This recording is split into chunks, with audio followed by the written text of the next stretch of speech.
When communication ceases in a home, it gives room to malice. How did we get here?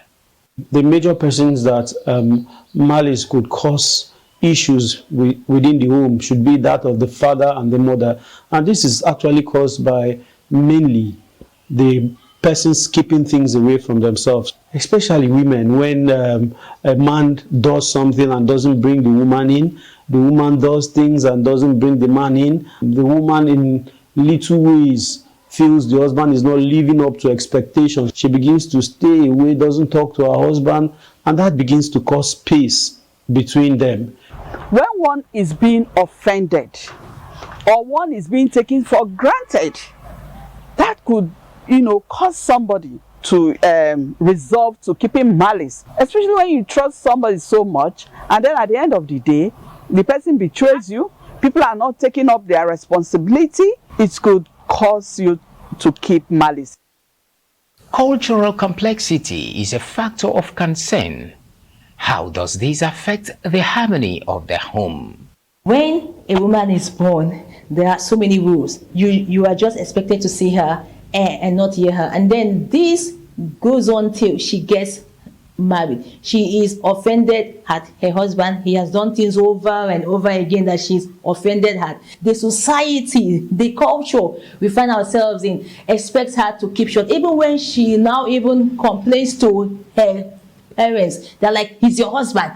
I'm married to a woman from Delta State, and she has a background. She has a culture. She has where she came from. I have my own background. We tend to want to see persons from our places as people that we understand more. She eats uwu and stash. I don't eat uwu and stash. And this could cause an issue in the family that makes us, we sit and start avoiding ourselves, and this man doesn't make me eat my food anymore.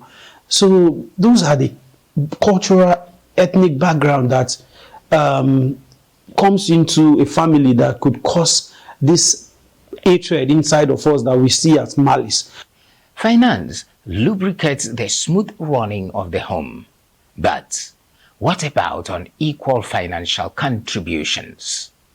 This idea of the man's money is our money and then my money is my money isn't going to help out. Actually, it can lead to malice in the home, because when a man is overburdened with financial load and he knows that the wife has the ability to help out, but she's holding on to her finances, it can lead to resentment. The man is meant to run all the affairs, the finances of the house. The man is meant to cater for the home, take care of the feeding, the children welfare, the schooling, and all of that. And women with money, taking care of the women. Even your wife works. She believes her money should be meant for her personal things or whatever she decides to do with it. Your own money as a man is what is supposed to run the house and take care of her too. So when all this surfaces and the woman feels the man needs to do all of this, and the man feels that little the woman should contribute into the welfare of the house, all of this causes kind of this staunch enmity, or it builds the woman's heart, fills her heart with hatred towards the man.